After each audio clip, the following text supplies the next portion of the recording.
दोस्तों स्वागत है आपके अपने YouTube channel you learn classes पे।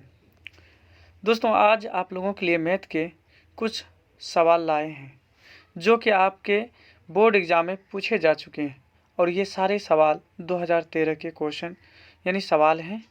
तो चलिए देखते हैं कि 2013 में किस तरह के क्वेश्चन यानी मैथ से पूछे जा चुके हैं। तो चलिए शुरू करते हैं। पहला सवाल है कि बिंदु 2, 3 एवं 4, 1 के बीच की दूरी होगी। तो यानी बिंदु है और दोनों बिंदुओं के बीच की दूरी पूछा जा रहा है।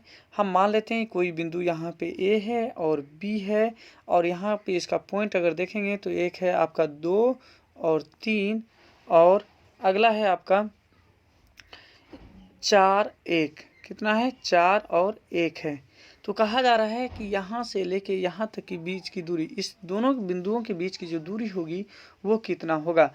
तो दूरी सूत्र के माध्यम से आप इसे सॉल्व कर सकते हैं। तो दूरी सूत्र जो होता है वो होता है आपका d = x2 - x1 का होल स्क्वायर और प्लस y2 - y1 का होल स्क्वायर।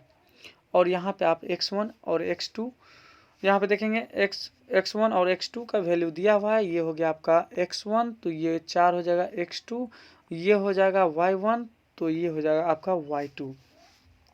तो इस तरह से आप देखेंगे कि अगर 4 में से 2 को आप सब्ट्रैक्ट करोगे, फिर इसका स्क्वायर करोगे, फिर प्लस और यहाँ पे 1 में से आप 3 को सब्ट्रैक्ट करोगे और ये रूट के अंदर है।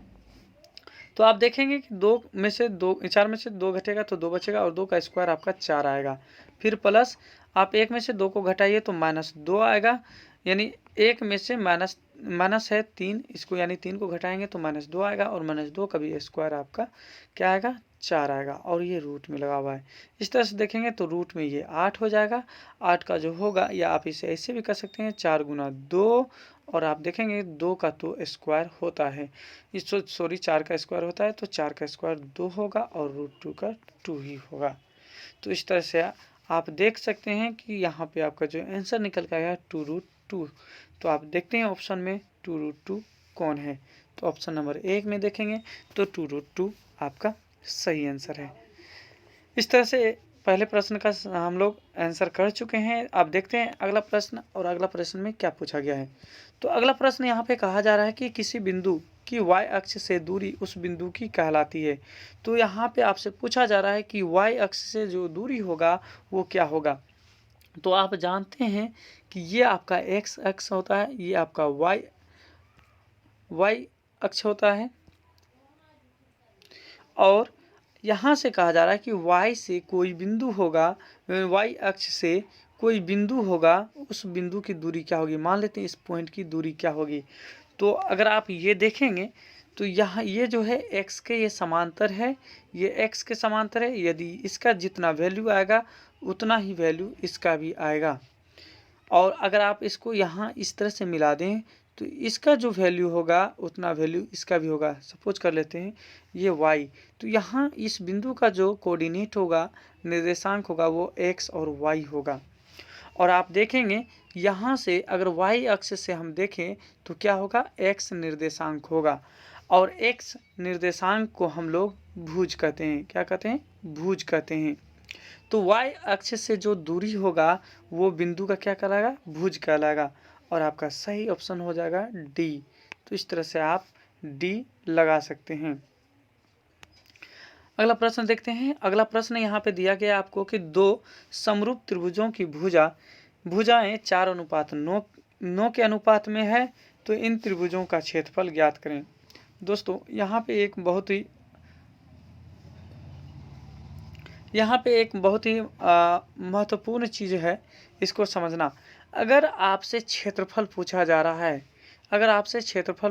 रहा है, तो जो अनुपात है उसका आप वर्ग कर दें, अर्थात 4 अनुपात यहाँ पे जो आपको 9 दिया गया है तो 4 का स्क्वायर और 9 का स्क्वायर कर लें। तो 4 का स्क्वायर करोगे तो 16 अनुपात और 9 को 9 से आप मल्टीप्लाई करेंगे तो 81 और आपका आंसर क्या हो जाएगा? आपका सही आंसर हो जाएगा यहाँ पे सी सही आंसर होगा, क्योंकि 4 का स्क्वायर करोगे तो 16 और 9 का स्क्वायर करोगे तो 81 होगा। यदि यहाँ पे आपको क्षेत्रफल के जगह पे अगर आपसे पूछा जाता कि इसका यहाँ पे भुजाएं कितनी होगी, तब यहाँ पे हम क्या करते हैं 4:9 जो आपको दिया गया है बस इस पे रूट लगा देते हैं, तो ये फिर 2:3 हो जाता जब आपसे भुजा पूछा जाता तब।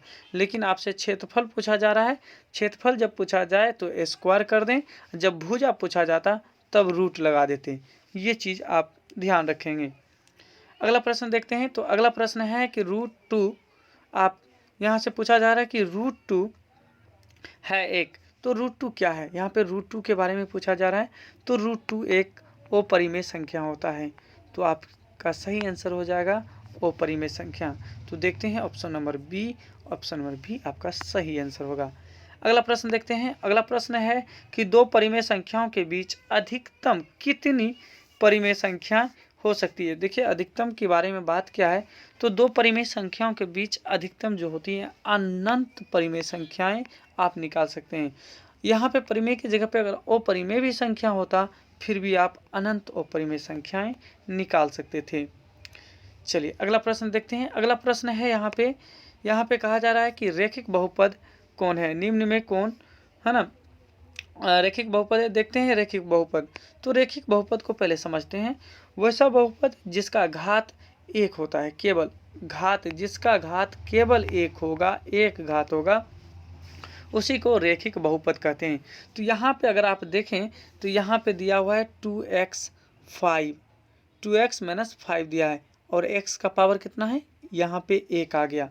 और यहाँ इसमें देखें तो इसमें 2 है, इसमें भी 2 है, इसमें भी 2 है। तो इस तरह से आपका पहला ऑप्शन सही होगा। तो आपका पहला ऑप्शन सही हो जाएगा और आपका सही आंसर ए होगा, यानी 2x - 5। अगला प्रश्न देखते हैं। तो अगला प्रश्न दिया गया है कि अर्धगोले के संपूर्ण सतह का क्षेत्रफल। देखिए यहाँ पे अर्धगोले के बारे में पूछा गया। अगर ये आपका अर्धगोला है, ये अर्धगोला है, तो आप इस अर्धगोले का क्षेत्रफल आपसे पूछा जा रहा है। आप इस तरह से फिर से बना सकते हैं अर्धगोले को बेहतर तरीके से। ये अगर हम मान लेते हैं ये हमारा अर्धगोला है, तो अर्धगोले का क्या मांग रहा है यहाँ पे, संपूर्ण सतह का क्षेत्रफल। तो पहले हम जान लेते हैं अर्धगोले का क्षेत्रफल क्या होता है। तो अर्धगोले का क्षेत्रफल होता है πr²। लेकिन आप ऊपर में देखेंगे तो एक यहाँ पे वृत्त लगा हुआ है, तो इस वृत्त का भी क्षेत्रफल आपको ऐड करना पड़ेगा। तो वृत्त का क्षेत्रफल होता है πr²। तो इस तरह से यहाँ पे 1, यहाँ पे 2, तो बराबर 3πr²। तो आपका सही ऑप्शन हो जाएगा बी, 3πr²। अगला प्रश्न देखते हैं। तो अगला प्रश्न दिया हुआ यहाँ पे कह रहा है कि 44 मीटर परिधि वाले वृत्त की त्रिज्या क्या होगी। तो परिधि आपको दिया हुआ है 44 मीटर, तो 44 मीटर परिधि दिया हुआ है, इसका कह रहा है त्रिज्या क्या होगा। तो परिधि बराबर होता है πr, यानी 2πr होता है। तो 2πr होता है। तो इस तरह से आप यहाँ पे देख सकते हैं कि 44 = 44 क्या है, परिधि है, और ये क्या परिधि का सूत्र है, क्योंकि जितना ये परिधि है परिधि के सूत्र के बराबर होंगे। तो 2 × पाई, यानी पाई का वैल्यू 22/7 गुना r। तो आप देखेंगे 22 दूना 44, 22 दूना 44 कट गया एक बार में। तो यहाँ पे रह गया आपको 1 बराबर r/7, और 7 इधर आएगा तो गुना हो जाएगा, इसीलिए आप कह सकते हैं यहाँ पे r बराबर 7। तो आपका सही ऑप्शन होगा 7, और मीटर में दिया हुआ है यहाँ पे तो मीटर होगा। तो 7 मीटर आपका ऑप्शन बी बिल्कुल सही आंसर होगा।